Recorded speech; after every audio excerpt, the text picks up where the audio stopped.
Joe. Hey guys, it's Mike. So let's go. Alright.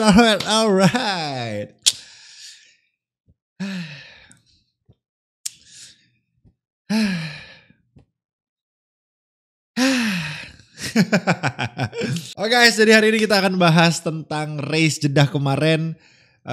Sorry banget videonya delay 1 hari karena kemarin kalau kalian follow Instagram gue, internet gue lost. Ternyata kabelnya putus di depan rumah gue teman-teman karena ada orang yang potong rumput pakai mesin tas disikat kabelnya guys, putus coy. Jadi baru bisa sekitar malaman gitu baru dibenerin sama teknisinya.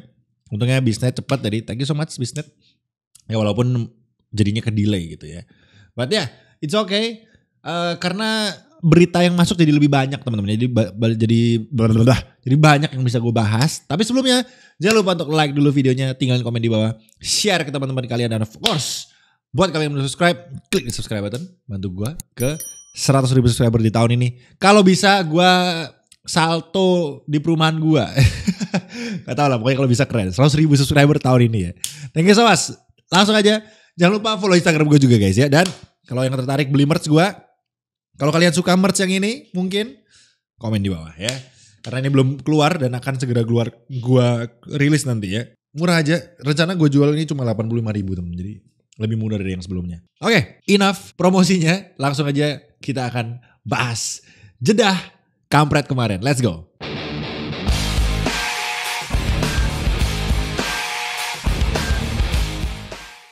Oke guys, jadi kali ini gue akan memberikan sedikit yang berbeda. Jadi setiap ocehan gue tentang race-race yang terjadi di tahun 2023, gue akan selipin team of the match menurut gue, dan juga driver of the match ya, driver of the day versi gue lah teman-teman ya, dan team of the day lah ya. Jadi kalau versi gue untuk di Jeddah, team of the day-nya adalah Ferrari teman-teman ya. Mungkin ada biasa tapi nggak biasa juga teman-teman. Karena kemarin selain of course obviously Red Bull itu seharusnya memang team of the day ya. Karena mereka dari 15 ke 1 itu gampang, maksudnya dengan cukup mudah gitu ya. Cukup mudah loh, kemarin Max Verstappen tuh setengah lap doang, setengah race doang udah sampai 25. Kenapa gua bilang Ferrari? Karena kemarin Ferrari udah melakukan strategi yang cukup bagus ya teman-teman ya. Kalian bisa lihat overcut dua-duanya dapat waktu Carlos Sainz stuck di belakangnya Lance Stroll. Itu Carlos Sainz diberi instruksi untuk box-box, tapi ternyata itu tipuan yang mana membuat Lance Stroll itu masuk, dan akhirnya Carlos Sainz berhasil mengundercut Lance Stroll, ditambah Charles Leclerc juga berhasil mengovercut ya, overcut Lance Stroll. Jadi dua-duanya overcutnya berhasil, Sainz dan juga Leclerc. Jadi itu top notch banget strateginya kemarin. Sebenarnya gue nggak mau naruh Ferrari karena kemarin Ferrari tetap ada cacatnya teman-teman ya. Cacatnya Ferrari itu adalah Safi-nya yang colok. Kalau kalian ingat kemarin Safi itu memberikan informasi ke Charles Leclerc telat teman-teman ya. Yang mana informasinya adalah Charles Leclerc waktu safety car keluar, yang mana aneh banget safety car dikeluarin. Padahal kalau menurut gue itu kayaknya Viesi lah, cukup Viesi karena gak ada debris juga. Yang mana malah debrisnya itu adanya di lap awal ketika Piastri kesenggol sama Gasly, ada debrisnya. Dan debrisnya malah kena Lando Norris, yang mana dua-duanya malah masuk. Ya itu nanti yang jelas waktu safety car keluar tuh tanda tanya besar buat gue, kenapa keluar itu safety car. Karena mobilnya Lance Stroll itu di kondisi yang tidak bahaya, jauh run off-nya, dan dia udah masuk ke exit track gitu teman-teman. Kalau kalian ingat itu Lance Stroll udah bisa parkir di exit track, jadi cuma tinggal didorong bentar doang gitu, udah aman. Yang mana menurut gue harusnya VSC aja, tapi nggak tahu kenapa SC keluar gitu ya. Menurut kalian gimana? Tulis di kolom komentar. Menurut gue sih nggak perlu safety car kemarin. Nah, waktu safety car keluar, Charles Leclerc itu diberi instruksi untuk nge-push supaya tujuannya waktu Hamilton ada di pit stop, Charles Leclerc bisa nyalip Hamilton di pit stop gitu kan. Tapi karena ya Leclerc kan nggak tahu ya posisinya Hamilton di mana, kan nggak tahu. Beda kalau kita main F1 game, kita bisa tahu di minimap tuh pentolannya kan ada tuh kelihatan. Nah ini kan nggak ada teman-teman ya. Makanya engineer itu yang ada di headsetnya para driver tuh sangat-sangat penting banget untuk selalu update tentang apa yang terjadi di race ini gitu teman-teman ya. Makanya Xavi ini nggak tahu kenapa kayaknya udah nggak niat deh kerjanya. Dia ngasih infonya tuh bisa telat loh, heran. Xavi tuh udah bertahun-tahun di Ferrari dan info kayak gitu, info yang simple aja itu dia telat ngasih taunya teman-teman. Jadi gue nggak tahu apa yang dikerjakan Xavi pada waktu duduk di apa itu namanya pit box atau apapun itu yang ada TV-TV-nya banyak yang khas sekarang jadi mungil banget. Nah itu kan dia duduk situ tuh Xavi pasti dia ngeliat data-data semuanya dong, semua driver, stint dan segala macam. Dan dia bisa udah gampang lah untuk ngelihat, apalagi Hamilton masuk di pit kan ketahuan gitu, dia bisa ada suaranya noleh gitu, ini Hamilton di pit nih, ada yang masuk pit nih gitu kan, kelihatan kan dia duduknya di pit gitu ya. Tinggal ngomongin Leclerc, posisi lu ini deket sama Hamilton, coba push aja, nanti delta safety car-nya dilanggar dulu, karena kan kalau safety car dilanggar deltanya itu 15 detik waktu untuk ngebalikin deltanya ke hijau. Karena kan kalau safety car itu kan kalian harus deltanya harus hijau, harus nggak boleh terlalu kenceng teman-teman ya. Tapi boleh kencengin dikit untuk ya ini mengambil advantage supaya bisa nyalip di pit. Untuk nantinya ya lumayan kan, at least dapat posisi dulu lah. Either nanti Lewis Hamilton mau pakai ban soft yang lebih kenceng ya nggak apa-apa. Yang penting kan kita dapat posisi dulu, karena posisi kan penting banget ya. Apalagi mobil Ferrari ini lambat gitu teman-teman ya. Yang mana Xavi telat ngasih tahu, dan kemarin Leclerc juga ngomel-ngomel kan ke Xavi. Bro, lu harusnya ngasih tahu gue tuh dari tadi. Kenapa lu baru bilang sekarang setelah Hamilton udah keluar pit? Ngapain lu ngomong gitu kan? Gue kalau jadi Xavi ya, kalau gue tahu itu salah, gue mending nggak ngomong dah. Sumpah, gue kalau jadi Xavi mending diem aja gue. Aduh, oh iya dari tadi harusnya gue kasih tahu ya. Jadi kan kelihatan tololnya gitu si Xavi, ngapain gitu kan, gak usah udah diem aja, pendem aja gitu. Wah harusnya gue kasih tahu dari tadi ya, udah diem aja gitu kan. Kalau gue jadi Xavi mah begitu, supaya gak kelihatan salah gitu. Kalau ini jadi kelihatan tolol banget gitu guys. Jadi menurut gue aduh capek guys. Jadi makanya nih ya, bukan devosi guys. Oke, jadi itu yang membuat gue sebenarnya gak mau naruh Ferrari teman-temannya di Team of the Day versi gue di Jeddah. Nanti tiap balapan akan ada Team of the Day versi gue ya. Ini kali ini kebetulan aja nih kayaknya yang emang paling better Ferrari, karena ada strategi yang bagus lah, at least overcutnya dua-duanya kena gitu ya. Jadi ya udahlah, walaupun emang ada ketololan oknum, gue bilangnya oknum nih, si Xavi ini oknum guys ya. Oknum kayak jangan-jangan di hire sama tim lain emang buat ngancurin Ferrari gitu ya. Gue rasa, gue lama-lama curiga gitu. Oke. Enough ya bahas Ferrarinya, gue keluh kesah Ferrarinya keluar semua nih di awal-awal video teman-teman. Jadi itulah Team of the Day versi gue. Driver of the Day sekarang versi gue ya teman-teman ya. Gue mengusahakan untuk Driver of the Day ini gak mau klise banget. Ya of course kayaknya gue gak bisa gak yang menaruh Driver of the Day-nya tuh of course Max Verstappen ya teman-teman ya. Gak mungkin lagi, siapa lagi sekarang? Dari P15 ke P2 butuh waktu 25 lap saja, setengah ya. Kemarin lapnya total 50, Max Verstappen cuma perlu 25 untuk bisa ke P2 guys. Bayangin coy. Dan kalau gua bilang ya, kemarin tuh Driver of the Day versi gua sebetulnya itu adalah Lance Stroll. Menurut gua, karena ini yang kalau bukan Max Verstappen, karena kan Max Verstappen kan ya obvious gitu ya. Tapi kalau gua harus milih selain Max Verstappen nih, gue akan pilih Lance Stroll teman-teman. Karena Lance Stroll tuh kemarin benar-benar nunjukin kalau dia tuh kenceng sebetulnya. Dan bisa nyalip Carlos Sainz di lap-lap awal. Dan Carlos Sainz pun gak ada jawaban teman-teman. Seorang Ferrari gak bisa ngejar hijau loh. Gak bisa ngejar Aston Martin. Gue jadi bertanya-tanya, apakah itu Carlos Sainz aja yang begitu, ataukah Charles Leclerc juga, kalau misalnya itu posisinya itu Leclerc, apakah Leclerc juga bakal kesalip sama Lance Stroll? Tuh gue tanda tanya besar gitu. Kita akan temukan jawabannya di race-race berikutnya tentunya, yang mana nanti Charles Leclerc bakalan ada di depannya Lance Stroll gitu ya waktu race start. Jadi penasaran aja, karena kan mungkin kalau kalian lihat Lance Stroll itu di qualifying masih belum terlalu konsisten. Kemarin di Bahrain bagus, di di Jeddah mungkin agak kurang dikit gitu ya. Jadi kita lihat aja nanti di Australia seperti apa. Mengingat nih ya, tahun lalu itu ada yang Grand Slam ya teman-teman ya di Australia. Jadi kita lihat aja apakah, ya gue gak berharap menang, tapi mungkin at least lebih ke arah podium aja deh, podium gitu. Karena target untuk menang kayaknya udah gak mungkin sih. Sekarang gini teman-teman ya, kondisinya podium itu kan cuma 3, juara 1, juara 2, juara 3. Dan sekarang itu udah kelihatan mata dua-duanya Red Bull ini udah pasti menempati podium. Entah 1-2, mau 2-3, mau 3-1. Pokoknya 2 deh. Itu udah 75% bakalan ada di podium ya. Kalau ngelihat pace-nya Red Bull, kalian lihat sendiri kan kemarin di Jeddah gila banget. Jadi tempat untuk podium tuh cuma tinggal 1 guys. Tinggal 1 cok. Berarti ya udah Ferrari rebut-rebutan sama Alonso gitu kan. Sekarang yang paling kenceng cuma Alonso gitu selain Red Bull. Ya gue berharap besok di Australia Leclerc bisa nih ya sebagai tifosi ya, walaupun nih gue pakai bukan tifosi. Ini kan baju denial ya, antara baju denial atau kalian juga sebagai yang bukan fans tifosi juga bisa punya ini gitu ya. Jadi nggak apa-apa teman-teman ya, beli aja. Tapi belum rilis ya.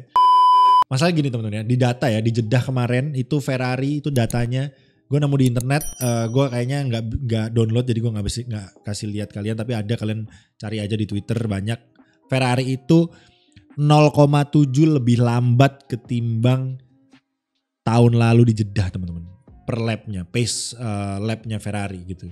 Sekitar 0,7 lebih lambat dibandingkan F1 2022-nya Ferrari. Gila nggak? Berarti kan intinya berarti Ferrari ini mobilnya jadi lebih lambat guys tahun ini kan. Gitu aja. Orang-orang Aston Martin jadi lebih kenceng, Red Bull jadi lebih kenceng, gila. Lah ini ada satu tim yang kalau stagnan gak apa-apa dah. Ini lebih lambat guys. Heran gue. Itu gue gak paham ya. Kok bisa itu terjadi?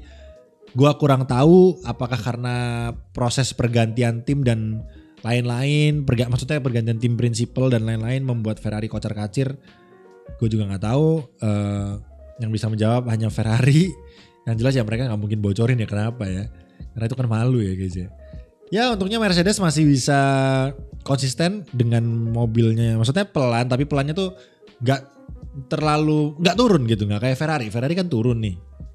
Kalau Mercedes tuh pelan tapi masih sama gitu sama tahun lalu. Kurang lebih. Malah mungkin lebih kenceng dikit dari tahun lalu gitu kan. Makanya bisa-bisa aja Mercedes ngalahin Ferrari. Tapi pertanyaannya adalah bisa gak nih ngerebut podium dari si bertiga ini nih. Verstappen, Perez, Alonso ini udah 2 race bertiga ini terus guys ya yang di podium. Dan gak menutup kemungkinan bakalan banyak bertiga ini terus. Kayak mereka ini the new Humverbot ya. Jadi apa? Alo itu susah juga ya nyebutnya ya. Mereka pasti menurut gue bakalan the new Humverbot. Kalau Ferrari akan gini-gini, tetap gini-gini terus ya pasti. Udah bertiga itu. Tinggal apes-apesan aja nih siapa di antara mereka bertiga yang misalnya Alonso DNF katakanlah kan ada yang naik satu gitu kan, either Ferrari atau either Mercedes, udah gitu doang. Tinggal nunggu hokinya aja nih Mercedes sama Ferrari yang mana digantian gitu kan. Jadi itu ya, itu pembahasan tentang front row di Jeddah yang mana gue nggak bahas tentang race-nya, gue bahas tentang curhatan aja ya. Nah kita akan bahas tentang race-nya tim-tim yang belakang-belakang nih teman-teman. Jadi tadi Ferrari, Mercedes, Aston Martin. Aston Martin gue udah gak anggap midfield lah ya. Aston Martin tuh sekarang udah front row teman-teman ya. Udah di lingkaran front row yang kalau kalian ingat di race yang pertama kemarin gue bikin lingkaran-lingkaran tuh ada lingkaran front row, ada lingkaran midfield, ada lingkaran di belakang gitu ya. Ada 3 lingkaran teman-teman. Dan kemarin gue bilang Aston Martin tuh di antara midfield sama front row. Dan sekarang udah enggak, Aston Martin udah naik ke lingkaran atas gabung sama Red Bull dan juga Aston Martin. Nah sekarang yang mau keluar di lingkaran masuk ke lingkaran midfield itu adalah Ferrari dan Mercedes nih. Nah Ferrari sama Mercedes nih udah diambang-ambang nih guys. Udah mau ketemu sama, nah ini gue bacain nih. Menurut gue ya di lingkaran midfield adalah Alpine, lalu ada Haas dan juga ada yang namanya William gue masukin midfield guys. Dan terakhir adalah Alfa Romeo tuh. 4 tim ya teman-teman ya yang sekarang ada di midfield, circle midfield kalau gue bilang ya. Si circle midfield. Jadi ada sekali lagi ada Alpine, ada Alfa Romeo, ada Haas dan juga ada William. Tuh ya kita bahas dari Alpine. Alpine kemarin finish di posisi 8 dan 9. Dua-duanya dapat poin walaupun poinnya tipis ya. 6 poin mereka ya, 6 poin. Itu menurut gue ya cukup lah ya, bagus. At least mereka berdua dapat poin, itu udah perolehan yang menurut gue bagus. Jadi so far kalau ngelihat di 2 race ini berarti Alpine yang kayaknya paling the best di antara midfield team. Karena kemarin juga Pierre Gasly juga finish di poin ya di Bahrain. Balapannya juga kemarin Gak terlalu arji-barji, ada sedikit fight antara Alpine tapi gak yang terlalu fight banget kayak zaman Alonso sama Ocon teman-teman. Jadi mereka kayaknya memang bisa saling bekerja sama. Ocon finish di depannya Gasly. Jadi Gasly sempat kontak ya dengan Piastri di awal race yang membuat McLaren lagi-lagi turu berdua. Jadi Alpine dulu kayaknya yang pemimpin midfield, karena tahun lalu juga kan Alpine kan pemimpin midfieldnya, disusul oleh Aston Martin dan kawan-kawan, dan Aston Martinnya langsung lompat ya ke front row ya, mantap juga. Oke, Alpine. Dan lanjut lagi Alfa Romeo. Alfa Romeo ini sebenarnya cukup menjanjikan dari drivernya, yang mana Bottas harus terkena apes juga ya teman-teman. Bottas akhirnya menemani dua William dan harus finish di paling terakhir, dan bahkan dia ke overlap teman-teman. Dia cuma 49 lap, yang lainnya tuh 50 lap. Jadi sangat disayangkan Bottas. Guan Yu Zhou juga cukup menarik di awal-awal. Sayangnya race-nya Guan Yu Zhou di akhir-akhir tuh dia kurang bisa konsisten mungkin di akhir-akhir. Mungkin ya gak tahu ya, karena masih rookie atau gimana. Kelihatan banget di akhir-akhir race pace-nya Guan Yu Zhou itu menurun teman-teman. Atau mungkin karena ban dia yang lebih hard juga kan, medium dulu terus hard gitu ya. Jadi mungkin karena itu. Gue sih percayanya ya Guan Yu Zhou sama Yuki, menurut gue pribadi itu kayaknya masih bagusan Guan Yu Zhou dikit deh. Masih bagusan Guan Yu Zhou dikit, dan juga mobilnya itu masih kencengan Alfa Romeo. Menurut gue, ini gue bisa salah ya teman-teman ya. Karena ini baru 2 race, gue masih menyimpulkan apa yang gue lihat selama 2 race ini. Dan Yuki juga hampir poin. Kevin Magnussen yang poin kemarin di posisi 10 terakhir. Dan ya Yuki hampir banget. Yuki awal-awalnya jelek kemarin race-nya ya, awal-awal tuh dia struggle, dan akhirnya dia menemukan battle dan dia sempat kesalip sama siapa, Magnussen kayaknya, dan dia frustasi kemarin. Kalau teman-teman nonton, dia sampai teriak di radio gitu. Jadi cukup lucu juga untuk membangunkan kita dengan race yang cukup boring ya. Dan ya Alfa Tauri Nyck de Vries gue masih gak bisa ngejudge teman-teman, karena dia juga baru tahun pertamanya di F1, jadi kita kasih dia kesempatan lagi lah ya. Tapi Yuki yang harus step up, karena dia itu harusnya leader dari tim ini. Gak mungkin dong leadernya Nyck de Vries yang baru pertama kali ada di F1 gitu kan. Jadi makanya harusnya tuh Yuki ya teman-teman ya. Dia juga udah bisa menyalip Nico Hülkenberg ya di atasnya Nico, jadi juga cukup bagus. Nah ini teman-teman ya yang gue mau bahas nih, William ya, Logan Sargent dan juga Albon. Albon kemarin DNF ya teman-teman. Jadi sayang banget dia harus DNF. Itu gue bete juga, kenapa harus DNF gitu sih William, udah kasihan gitu. Tapi gue happy ya, karena kita sekarang sepakat ya teman-teman. So far William itu udah gak tim yang paling butut ya. Mobilnya udah bisa dipertanggungjawabkan. Logan Sargent juga bagus kemarin. Tinggal beberapa balapan lagi kita akan menilai seorang Logan Sargent bagaimana. Dan juga Sun kan balapannya juga akan di Miami, home race-nya dia. So gue rasa dia pasti akan menunjukkan taringnya juga di sana. Gue masih menaruh harapan tinggi untuk Logan. Tapi yang jelas kalian bisa ngeliat ya, pace-nya Albon udah mantep di William, di race pace-nya walaupun dia DNF kemarin. Haas, Alfa Romeo sama Williams yang gue masih agak nggak tahu nih siapa yang lebih unggul. Kalau Alpine jelas ya kayaknya lebih unggul di antara mereka bertiga. Tim paling bawah nih ya, Alfa Tauri dan McLaren kayaknya ya. Alfa Tauri dan McLaren kayaknya gue akan taruh di lingkaran midfield, walaupun Alfa Tauri itu agak di tengah-tengah antara lingkaran midfield dan juga bottom field gitu ya. Udah mau turun-turun nih, bahaya. Karena William kalau menurut gue William lebih kenceng. Nanti ini lingkaran-lingkaran ini akan berganti seiring berjalannya balapan ya. Kita akan lihat dan kita akan cari nanti di akhir season di manakah yang menempati lingkaran top atau front row, lingkaran midfield dan juga lingkaran bottom field gitu ya. Jadi Alfa Tauri dan McLaren sekarang gue harus taruh di lingkaran bottom field. McLaren sih jelas banget ya. Kalau Alfa Tauri tadi kita udah bahas, dan McLaren sih kayaknya menurut gue jelas banget kemarin itu. Ya walaupun kemarin qualinya bagus, tapi lagi-lagi ya guys, belajar dari Ferrari. Pole position which means qualifying-nya bagus, tapi kalau race-nya gak ada pace-nya atau gak ada hasilnya juga percuma. Jadi gue mengesampingkan dulu qualifying, tapi gue nilainya di race-nya. Lagi-lagi McLaren kemarin turu teman-temannya di belakang terus battle merebutkan posisi 16. Bayangin kemarin tuh Oscar Piastri dan Lando Norris tuh battle merebutin posisi 16-15 loh guys. Gila gak? Dan ujung-ujungnya Oscar Piastri sekarang yang finish di depannya Lando Norris ya. Oscar finish 15, Lando posisi 17. Logan Sargent di 16 guys ya. GG. McLaren itu the new William guys. Gue gak nyangka. Gue jujur gak menyangka ya. Di tahun ini itu ternyata McLaren itu jadi William guys. Itu gila sih. Bukannya naik malah turunnya terus. Ya saran dari gue sih kemarin gak usah sok-sokan deh beli Piastri. Mending memang Piastri kenceng sih. Gue akuin Piastri kenceng sih. Cuma mending lu 18 juta kan bayar Daniel Ricciardo 18 juta dolar tuh. 18 juta dolar tuh besar banget loh teman-teman. Kalian 18 juta aja kali 10 ribu udah berapa tuh. Nah itu bisa dijadikan apa? Upgrade mobil cok. 18 juta daripada lu bayar Bapak Daniel Ricciardo. Mending lu keep Daniel Ricciardo 18 jutanya lu pakai buat upgrade mobil. Sekarang lu beli Oscar Piastri gimana nih? Gimana mobil lu masih pelan gitu kan? Ya kita lihat lah. Ini gue bilang begini semoga ini ngejinx ya. Semoga next race-nya tahu-tahu McLaren ngacir gitu ya. Semoga aja. Tapi kayaknya sih agak susah ya. Jadi sekali lagi gue nggak tahu McLaren apakah kena azab menendang Daniel Ricciardo dan mencuri Oscar Piastri dari Alpine atau gimana gue juga nggak tahu. Tapi kalau misalnya Oscar Piastri tahun lalu tetap di Alpine berarti Pierre Gasly yang ke McLaren teman-teman ya. Itu menarik juga ya. Oke terakhir sebelum gue cabut, FIA, kenapa Anda tidak konsisten ya?